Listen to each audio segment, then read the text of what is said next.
The ambassador is compromised. Get that animal out of here now. The voice, sharp with panic, sliced through the quiet dignity of the White House lawn.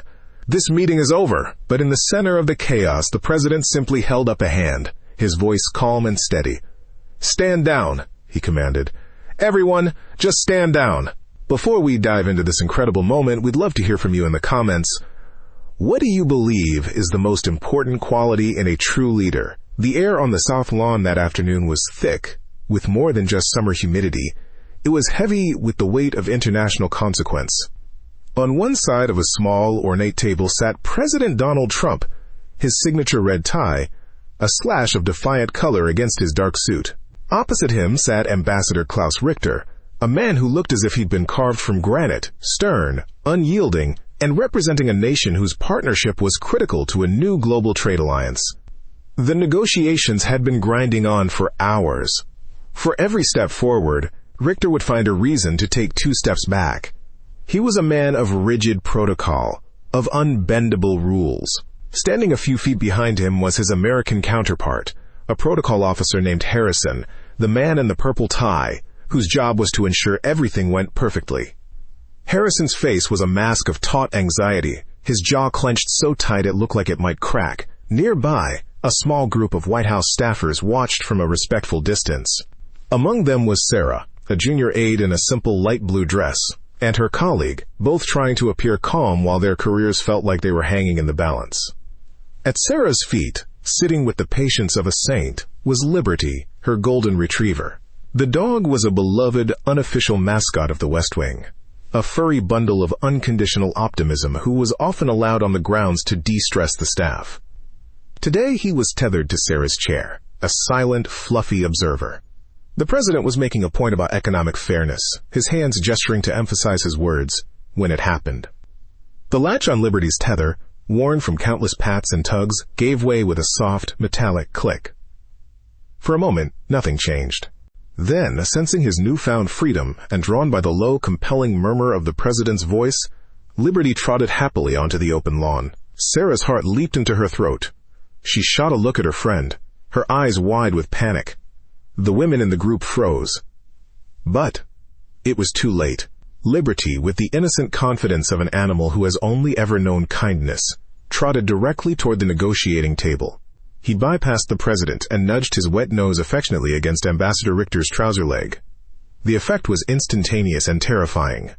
Ambassador Richter, the man of iron control, recoiled as if he'd been electrocuted.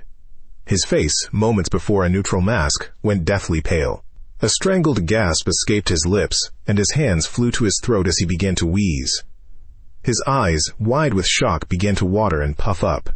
"Ambassador!" Harrison yelled, his protocol-driven mind short-circuiting. He lunged forward, his mouth agape in a perfect O of horror, a look captured in a flash of time. "Medics! Get medics! The ambassador is compromised!" He spun on Sarah, his face contorted with fury. "Get that animal out of here now! This meeting is over!" Panic erupted. Secret Service agents, unsure if this was an attack or an accident, began to move in. Sarah stood paralyzed, tears welling in her eyes as she watched her career, and a multi-billion-dollar trade deal, dissolve because of her friendly dog. The ambassador was now audibly struggling for breath, his stoic demeanor shattered into a million pieces of raw physical distress. Harrison was pointing a shaking finger at Liberty, who had sat down, confused by the commotion, his tail giving a tentative wag. "I said remove it!" Harrison shrieked. But then, a new voice cut through the chaos, not loud, but filled with an unshakable authority that stopped everyone in their tracks. "Stand down." All eyes snapped to President Trump. He hadn't moved from his chair. He simply held up a hand, palm out. "Everyone, just stand down," he repeated, his gaze sweeping over the panicked agents and the apoplectic protocol officer. He looked at Harrison, whose mouth was still hanging open. "You're not helping, Harrison." The president rose slowly from his chair, his movements deliberate and calm. He ignored the gasping ambassador for a moment and walked directly toward the golden retriever. He knelt slightly, not with the hurried motion of a man in a crisis, but with the quiet confidence of someone who knew exactly what to do. "Liberty," he said, his voice low and gentle.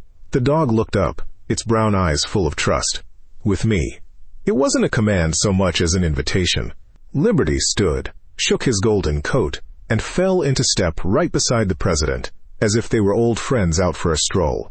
Trump walked the dog over to a stunned Secret Service agent, handed him the leash, and said simply, "Take him inside.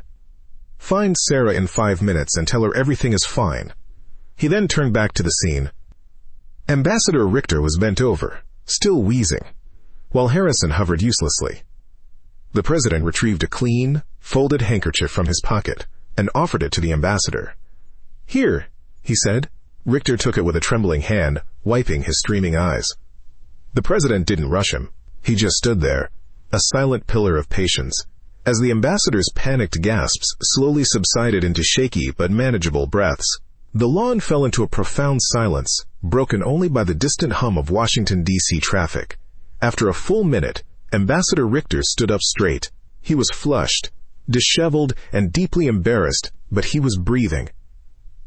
"Mr. President," he began, his voice hoarse, "my sincerest apologies. I have a severe lifelong allergy. It is a weakness I do not advertise." Harrison jumped in, eager to reclaim control. "This is an unacceptable breach. A formal apology from the aide is the absolute minimum." "That's enough, Harrison," Trump said, his tone firm but not angry.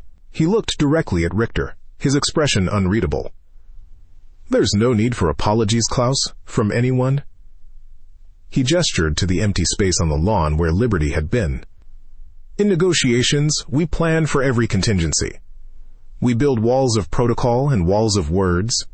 We prepare for every argument, every counteroffer." He paused, letting his words sink in. "But life doesn't always follow the plan. Sometimes, a friendly dog wanders into the room." He met the ambassador's gaze. "The true measure of a man, or a nation, isn't how well you stick to the script. It's how you handle the surprises. Do you panic? Do you point fingers and end the conversation? Or do you calmly handle the dog, take a breath, and find a way to move forward?" A flicker of something new appeared in Ambassador Richter's eyes. It was a look of understanding, of dawning respect. The rigid, unbending diplomat had been replaced by a man who had just been shown a moment of unexpected grace. He looked over at Sarah, who was watching with her friends, her face pale with relief, a tentative smile starting to form. Richter slowly broke into a thin smile himself. He straightened his tie and nodded. "You are right, Mr. President," he conceded, his voice regaining its strength. "My reaction was not optimal. Perhaps a little more flexibility is in order.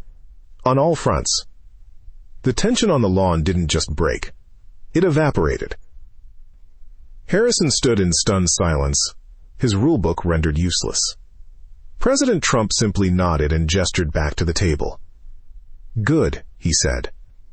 "Now, about that tariff on automotive parts." The meeting resumed, but the atmosphere had changed completely. The hostility was gone, replaced by a newfound, unspoken camaraderie. They were no longer just two leaders, but two men who had shared a moment of human frailty and overcome it, not with protocol, but with simple, calm, decisive grace. What do you think was the most powerful part of the president's response to the crisis? Share your thoughts with us in the comments below. And for more stories that reveal the character behind the headlines, make sure to subscribe.